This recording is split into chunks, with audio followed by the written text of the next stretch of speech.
En fait, je suis venu ensuite à Sion rencontrer M. Avenu, qui est venu en République démocratique du Congo à plusieurs reprises pour certaines propositions que nous avons jugées très intéressantes, mais on n'a pas eu la chance de travailler ou même entrer en collaboration pendant le premier mandat du chef.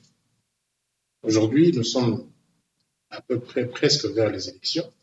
Alors, comme on dit, pouvoir, c'est prévenir. Je suis venu avec l'idée de le rencontrer et de voir dans quelle collaboration, à quel niveau de coopération que nous pouvons faire pour essayer d'aider le pays en suivant le deuxième mandat du chef de l'État. Merci. Tu sais, Joseph, nous, ça fait quelque temps qu'on se connaît et ça me fait plaisir de te recevoir et, et répondre aussi aux besoins de République démocratique du Congo. Bien sûr que je suis venu en Kinshasa à plusieurs reprises, mais je l'ai vu que chef de gouvernement qui m'a bien reçu. Je le remercie d'ailleurs. C'est vrai que nous n'avons pas compris quelque chose, mais là, c'est le moment de le faire. Par exemple, avec Magic Route, comme tu sais, je t'ai fait un exposé qu'on peut faire des routes extrêmement rapides, aider Congo à faire l'infrastructure rapidement et surtout bon marché. Ça, c'est la première étape, qui est l'infrastructure. Puis après, on a une deuxième, c'est électro-oxydation, ça veut dire pour traitement d'eau potable et portatif. Ça veut dire qu'on peut faire fixe ou portatif, et ça c'est bien. Bien sûr qu'on peut s'asseoir à un moment donné avec le gouvernement pour discuter comment on peut traiter ce sujet-là. C'est vrai qu'en République démocratique du Congo, le pays est très grand. Et sachez que la République démocratique du Congo n'est pas seulement la ville de Kinshasa. Nous avons aujourd'hui, on dit, 26 régions. Et le pays a 102 millions d'habitants maintenant. Avec ce genre de technologie, qu'est-ce que vous pensez comment on va procéder? L'avantage, Joseph, l'avantage avec cette technologie, on peut customiser et faire extrêmement rapide. Ça veut dire on peut adapter les réacteurs par région, faire des réservoirs, traiter vraiment aux besoins locaux. Et ça, c'est vraiment facile à le faire parce que c'est une technologie qu'on fait sur mesure. Pour une maison comme pour une grande ville. Mais est-ce que vous pensez que au niveau de timing, aujourd'hui nous venons de terminer les 5 ans de chef de l'État, si la chance nous sourit, il va peut-être faire le deuxième mandat. Avec ce deuxième mandat, qui va encore faire 5 ans. Mais dans le programme, vous pensez que dans les 5 ans, nous arriverons à montrer quand même de quoi nous sommes capables de faire? Alors, bien sûr, son Excellence, j'espère que ça continue son mandat, c'est ton souhait, hein, et on va tout faire pour qu'on réalise au moins avec les entreprises locales, parce que c'est ça le solution que moi j'apporte. Et c'est ce que j'aimerais. Est-ce que pas apporter les entreprises de l'extérieur? Non, vous transférez les technologies ou les routes, faire une usine à un moment donné à Kinshasa ou dans les provinces, bien entendu, et faire toutes les entreprises du Congo, du BTP, qui peuvent travailler eux-mêmes, faire les routes. Et pour répondre aussi, cette technologie, elle est tellement rapide, on peut faire par exemple un mandat, si son Excellence il le souhaite, bien sûr que c'est son souhait, mais on peut faire des milliers de kilomètres de stabilisation.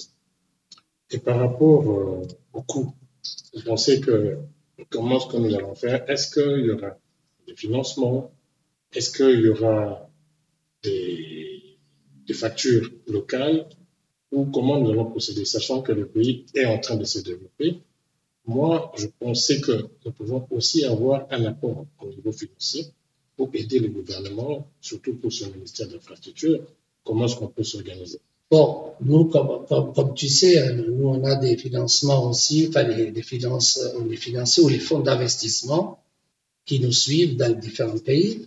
On peut les solliciter. Bien sûr que ce soit un mandat qui est clair, qui est émis par le gouvernement de Congo. Et on arrivera à trouver, comment on peut dire ça, le partnership avec nous pour le financement.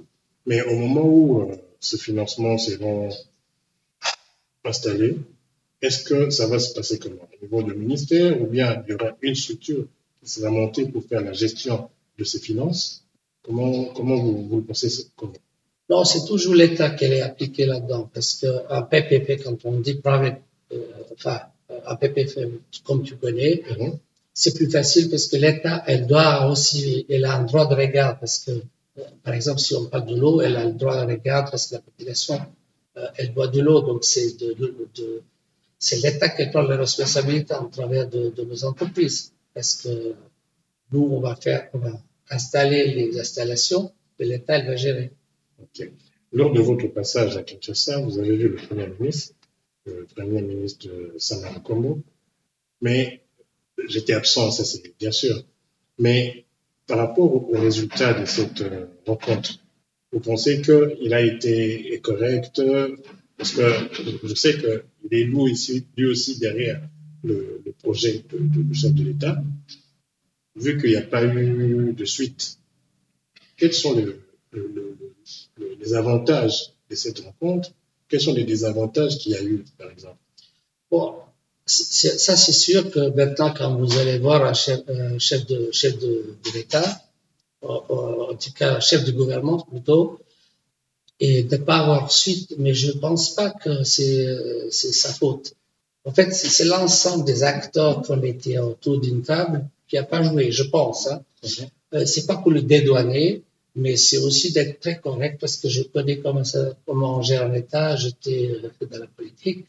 Mais ce qui est important maintenant, c'est de ne pas voir ce qui n'était pas fait. C'est pour cette raison-là que tu es venu vers moi. Donc, c'est plutôt comment on peut réanimer puis faire quelque chose. Bon, pour terminer notre entretien, je voulais savoir pourquoi la République démocratique du Congo intéresse vraiment. D'abord, dans mon jeune âge, j'ai connu une période de Zaïre. Hein. Avant, je connaissais Zaïre de l'époque de Mobutu, hein. Son Excellence Mobutu. Et après, il y a eu des troubles et tout ça qu'on connaît. Et maintenant, avec son Excellence Tshisekedi, j'ai envie de revenir. Et je suis un ami de Congo. Et ça c'est quelque chose qui me tient à cœur. Pas seulement comme ami, mais aussi pour développer quelque chose bilatéral. Bilatéral.